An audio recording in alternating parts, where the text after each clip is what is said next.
नमस्कार. आपण ऐकतोय पुष्पाताई नाईक लिखित संत जनाबाईंचे सार्थ अभंग आणि अर्थ या पुस्तकाचं प्रकाशन केलेलं आहे आशिदा प्रकाशन. आज आपण अभंग घेणार आहोत 131 ते 135. प्रथम आपण 131वा अभंग ऐकूया.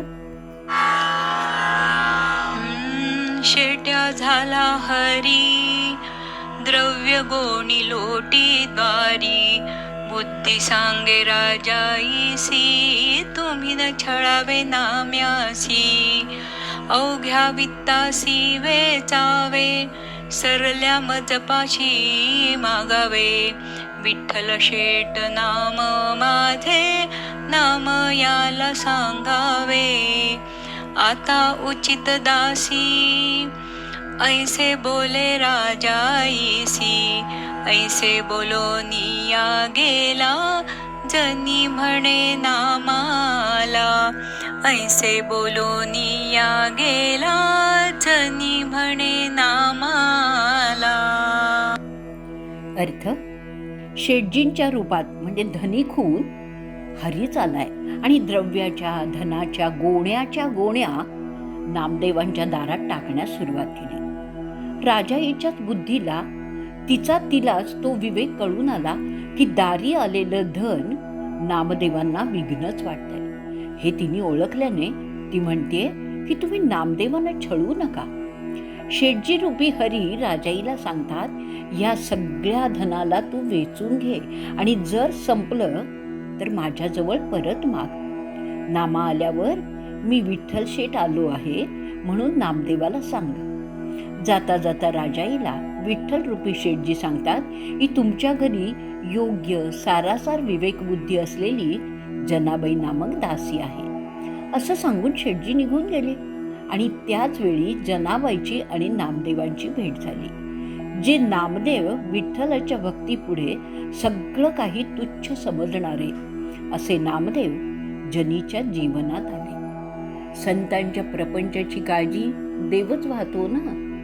पुढचा अभंग ऐकूयात. 132वा.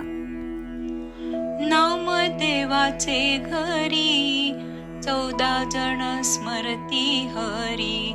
चौघे पुत्र चौघी सुना, नित्य स्मरती नारायणा.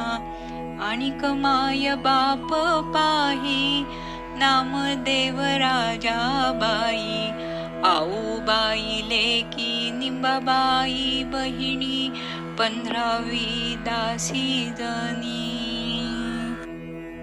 नामदेवांच्या घरी एकूण 14 जण राहत होते आणि सर्वजणच पांडुरंगाचं स्मरणही करीत होते. त्यात नामदेवांची 4 मुलं 4 सुना या तर नियमितपणे नारायणाला स्मरत असत आणि त्यांचे आई वडील आणि स्वतः नामदेव आणि त्यांची पत्नी राजाई हे चौघेही होते. याशिवाय लेक आऊबाई आणि बहीण, तिचं नाव आहे निंबाबाई. असे हे सगळे 14 जण आणि 15वी आमची दासी जनी, असे एकूण 15 जण देवाचं नामस्मरण करतात. पुढचा अभंग ऐकूया. 133वा. माझा नामा मज देई, जीव देईन तुझे पायी. कुंडलिका फुलविले, तैसे माझी बाळा केले. ते गान चले मज पाशी, दे गान माझ्या नाम यासी. तुझ्या संगे जे जे गेले, ते द्वाजितेची मारिले. विठ्ठल म्हणे गोणाबाई, नामा तुझा घेऊनिया जाई. हाती धरुनिया आली, दासी जनी आनंदली. दासी जनी आनंदली. अर्थ: माझा नामा म्हणजे संत नामदेव. मला दे, नाही दिलास तर तुझ्या पायावरच मी जीव देईन. अरे देवा, तू पुंडलिकाला भुलवलंयस, तुझेही केलंयस. माझा बाळ नामा यालाही तू भुलवलंयस. माझ्याजवळ असं काही चालणार नाही बरं का. तरी तू माझ्या नाम्याला मला दे.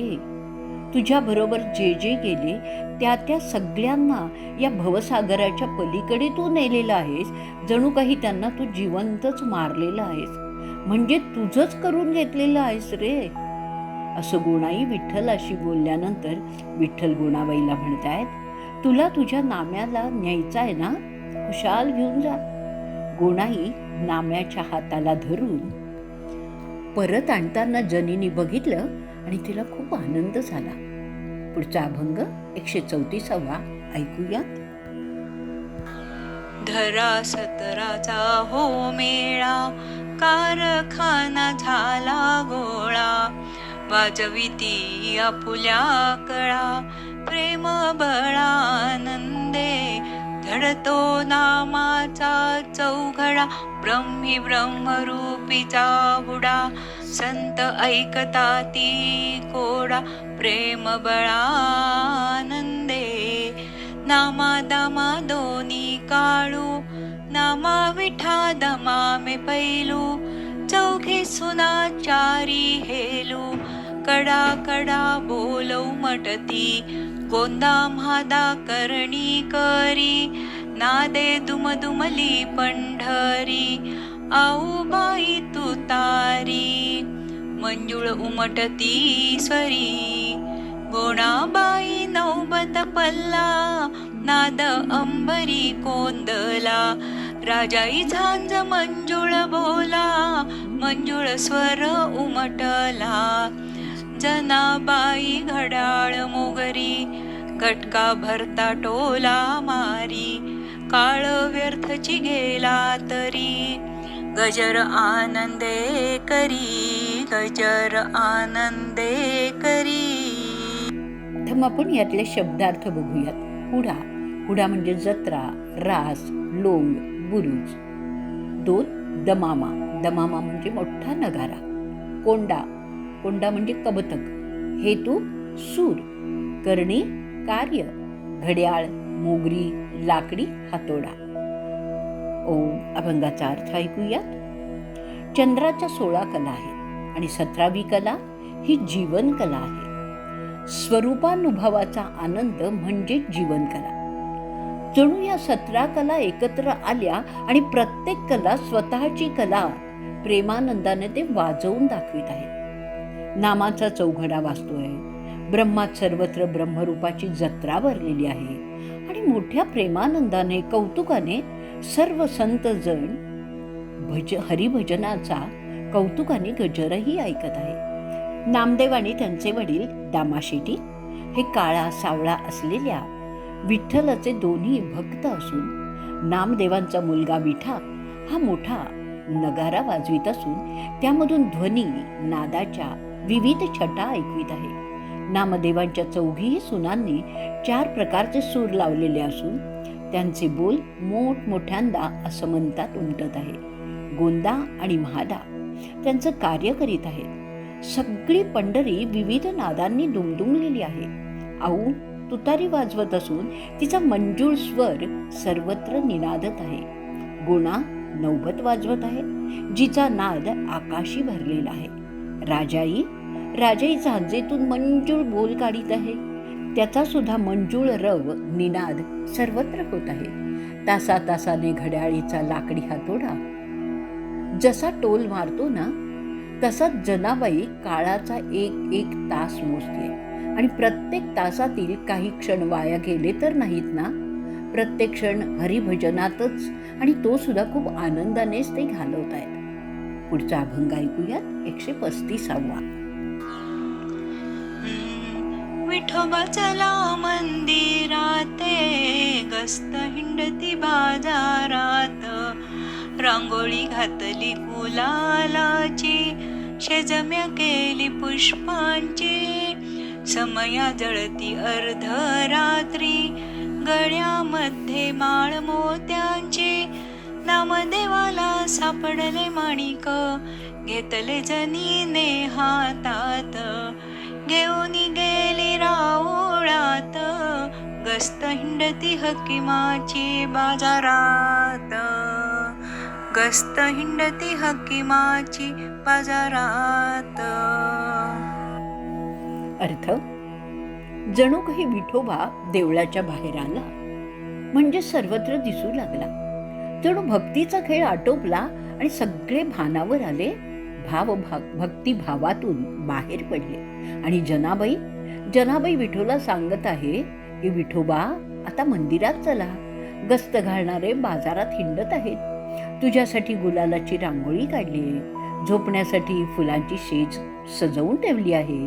मंदिरात अर्धरात्र झाली तरी सुद्धा समया अजून तेवत ठेवलेल्या आहेत. तुझ्या गळ्यात तर मोत्यांची माळ आहे. नामदेवाला सापडलेलं माणिक जनीने हाती घेतलं आहे. याचाच अर्थ असा आहे की नामदेवांना अनन्य भक्तीचं माणिक सापडलं आहे आणि त्यामुळे त्यातील इंगितच संपलेलं आहे. आणि तेच भक्तीचं माणिक नामदेवांनी दासीजनीला संक्रमित केलेलं आहे. म्हणजेच दासीजनीला शक्तिपात दीक्षा दिली आहे.